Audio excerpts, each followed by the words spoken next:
cut through the noise and get noticed in 2026 without having to post 24/7. So today's goals, my goals for you today are to get your business more visible. And we're going to do this by showing you how you can uncover your brand's uniqueness using my 3-shift methodology, the resonant brand method. And at the end, I'd love to talk you through how we can work together if you want to dive deeper. I've got a special bonus offer to share too if you stick with me all the way to the end. How does that sound? Bonuses are good. Bonus. So what brought you here today? Have you been posting consistently but getting little to no engagement? Does your brand look similar to everyone else in the space? Have you been attracting the wrong clients or audience? Do you know what your offer is good, but you can't articulate what makes it different? Your online presence doesn't reflect the actual experience. You're invested in branding before, but you still don't feel confident showing up. Or growth has plateaued and you just don't know what to fix first. What if you could be here? Learn how to build a brand around your identity, not just your offer. Discover how to stand out in a saturated market. Clear and consistent messaging, getting clear on who you're really talking to and what those people need to hear. Develop a point of view that makes you the obvious choice and walk away with a clear showing up online with confidence. No more Canva overwhelm.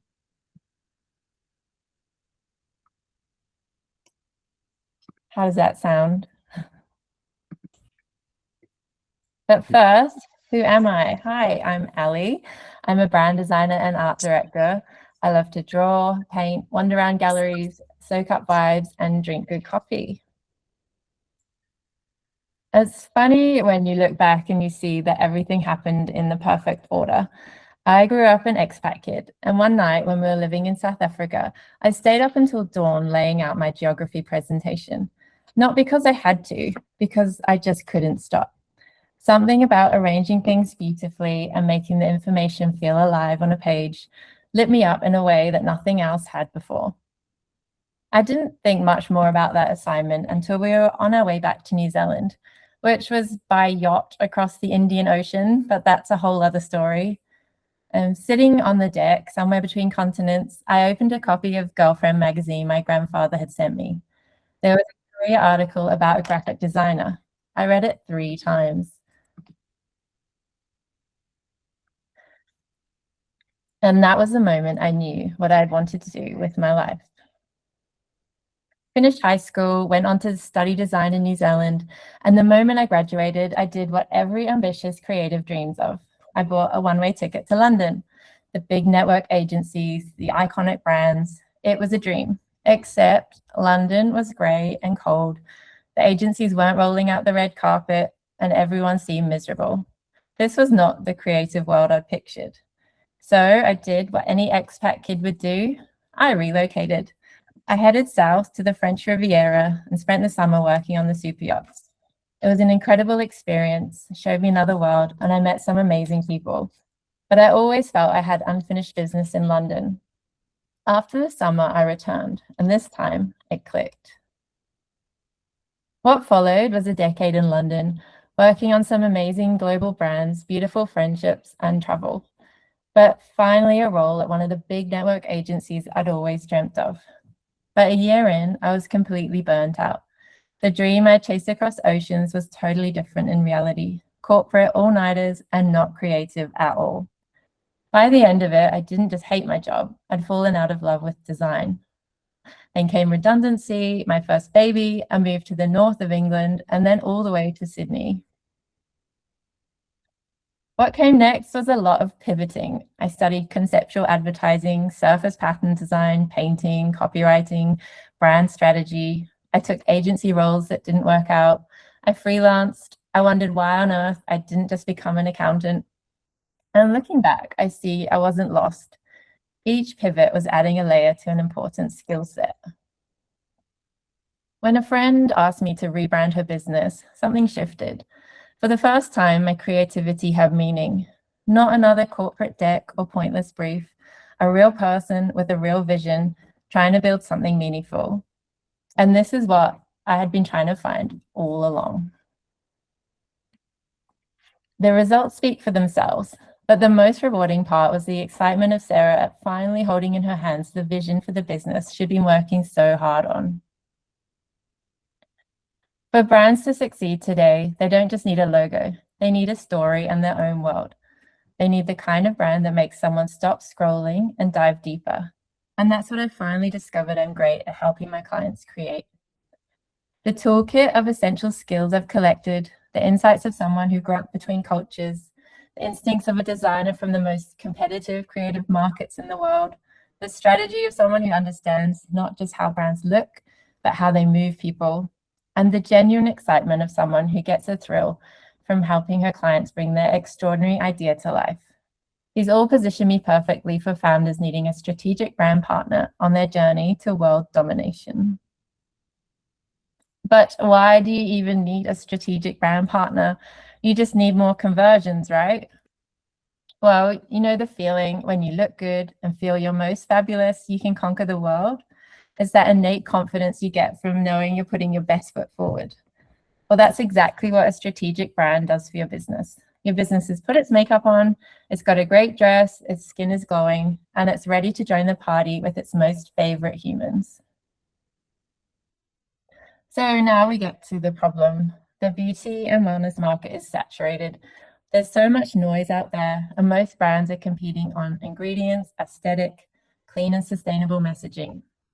When everyone has the same offer and looks and sounds the same, customers can't easily define what to choose.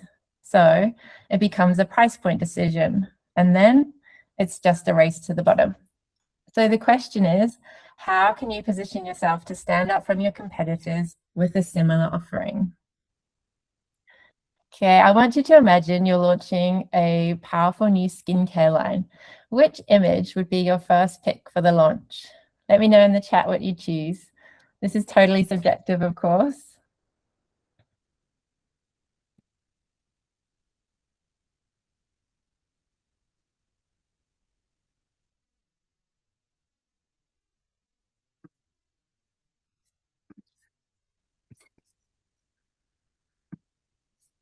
Okay.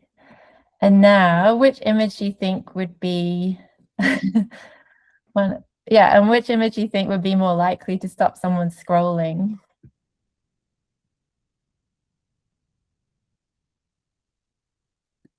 3, lots of 3s. 2, yeah. 2, yeah. 2. So the image that stood out is the cat, right? And why do you think it would stop the scroll apart from being cat content? It's because it's different to everything else you see in your feed. Unless your feed is full of naked cats, of course, in which case, no judgment. Think of all the memorable musicians, brand leaders, politicians. What's one thing they have in common, good or bad? You remember them because they were different. They knew what they stood for, understood what they wanted to achieve, and just went for it. They didn't stay in one lane just trying to appease everyone. So, in order to get cut through in your marketing, you need to be different and position yourself perfectly. Great. But how do you get to different? And how do you make money from different? And what even is the right kind of positioning? To help founders solve this paradox, I've developed the Resonant Brand Method. It's a framework designed to help founders work through 3 key shifts, which once implemented will have visible results for their business. Let's get started.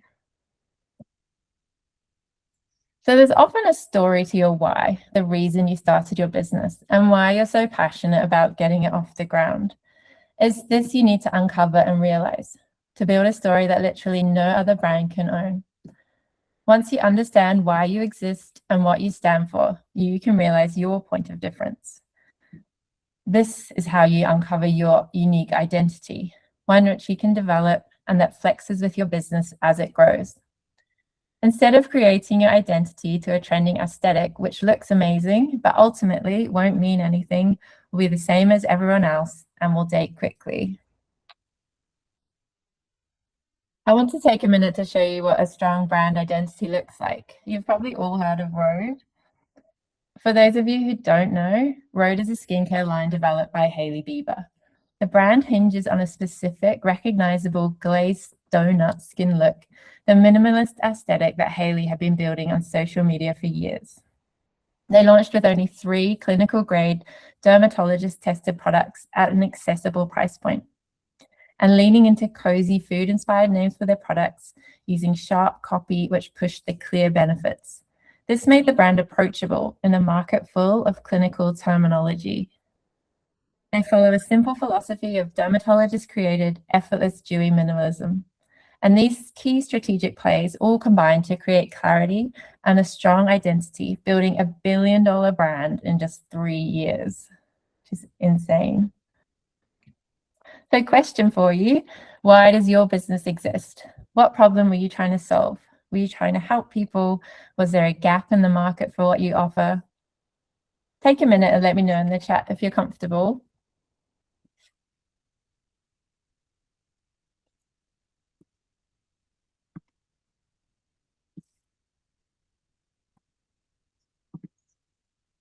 Okay. So it's all very well and good being noticeable, but if the wrong people are seeing you, all you're doing is creating noise and wasting valuable ad spend on people that will never buy from you. Think of the one person who would most benefit from your offer. Brainstorm everything you can think about them. Create a character. Write their name, their age, where they live, what they do for work, for fun, how they talk, what they wear, what labels they're into. Find pictures if it helps. This is who you're talking to in all your communications and visuals. By understanding what drives them and where they hang out, you can get your message across in a clear and relevant way to the right people in the right place.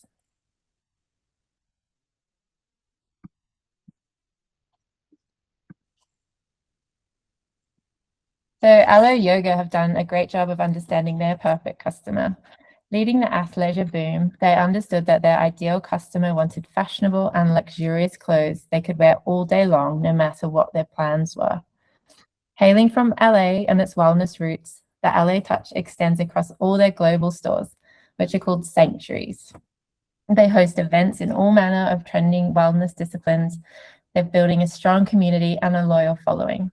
Ensuring their products were from an ethical supply chain and being proud of it kept a holistic point of view. Their philosophy is clear. Wellness is aspirational, aesthetic, and a part of everyday luxury. So a question to get you thinking about your ideal customer. What movie character most resembles your ideal customer? Have a think and note down everyone that pops into your mind. And once you collate them, and you'll notice there's similarities between each character. Do they dress in a similar style, have similar expressions, hang out in similar places? It's something really important to keep in the back of your mind. And when you're working on your brand, it'll help you dive deep and understand how to communicate with them. And number 3, leading with a strong point of view. And it's so important to build your people. What is your opinion on skincare, modern life, or culture? Get opinionated, tell it as a story, show what you stand for, and start the conversations about important matters. This is where the scrollers will stop, pay attention, and get involved in the conversation, helping your brand to find its people and building a following of loyal advocates who will look out for your posts, love them, and share them. The Ordinary disrupted the rigid skincare sector by rejecting traditional beauty marketing. They exploded into the market with ingredient transparency, minimalist design, and price accessibility. They created category disruption by respecting that consumers were well read about ingredients and wanted to craft their own routine with affordable actives. Inviting them into the skin expert space made them feel part of the brand and built trust. So what's something you passionately advocate for in your business or personally? Figuring out what you feel strongly about will help you uncover your philosophy, which is another factor leading to your uniqueness and differentiating you from competitors.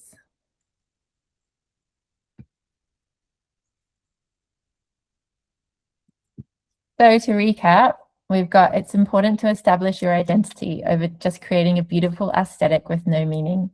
We've got to figure out that one perfect person who's your ideal customer and target all your brand work and communication to them. And we've got to find your spark, what lights you up or makes you mad.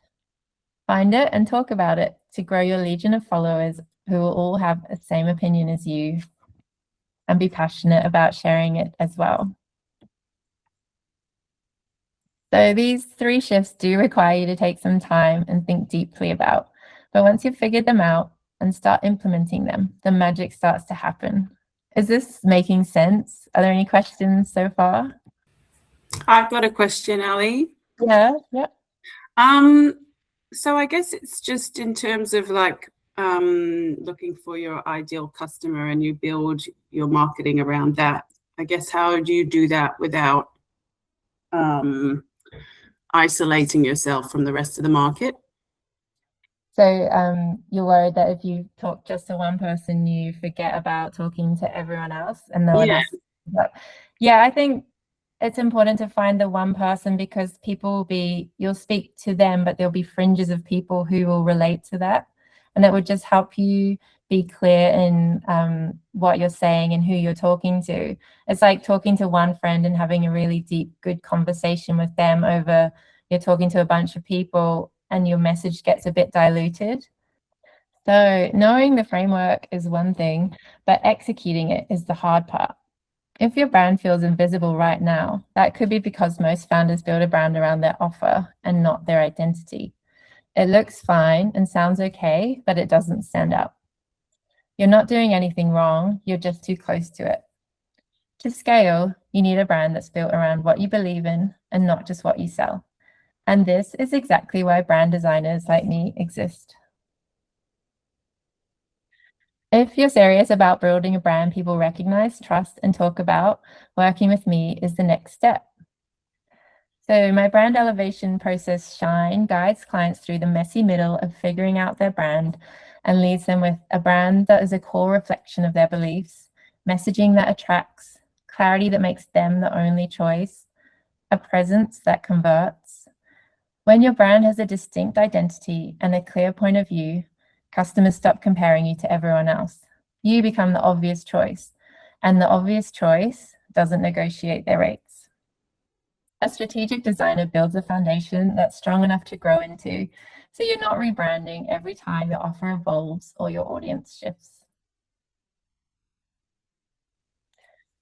So you may wonder why work with a strategic designer over doing it yourself.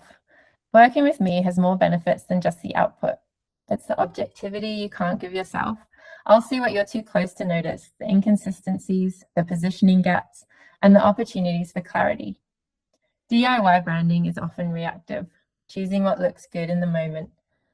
And working with a designer means every visual and messaging decision is intentional and rooted in where you're going. Plus, it's having an expert on your side, someone you can bounce ideas off and ask all of the questions to make sure your brand is working hard to grow your business.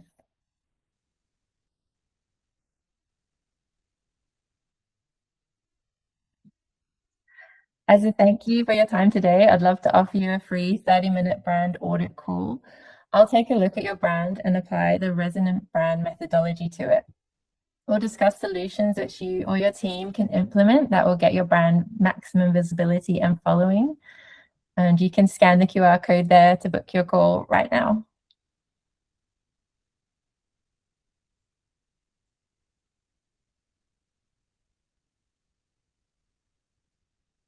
Okay, and have we got any questions? Discussed anything you'd like me to expand on further? So the usual process to get started. So we'll have a discovery call. So we'll get on a call together and you'll tell me all about your business, where you're at, what your problems are, where you'd like to go. And from there, we can figure out the best way forward to work on your brand for you. Hey, Ali, quick question. Yeah. Do you take the exact same approach if somebody, I guess, has an existing brand or some sort of, clip art thing that they've been living with for the last 10 years? Yes. Yeah, I would. So I think the brand strategy is the most important part to uncover the unique solution. So I would take them through the entire process. I think it's better sometimes to start over than try to rejig an existing model, but it does depend on what the brand is after, like where they're at and how that current logo is serving them. But I would, after a chat, I'd definitely probably recommend doing the brand strategy first and working through the entire process. Cool. Makes sense. Yep, cool. Okay, are there any other questions or? No. Okay, well, thank you so much for joining me today. I really appreciate you taking the time out of your day and hope you got so much value from the session. I'd love to stay connected with you, so you can follow me at Department of Tune. Thanks so much, guys. Thank you. Thanks, Sally. All right, thanks, Adrian. Thanks, Alex. Thank you.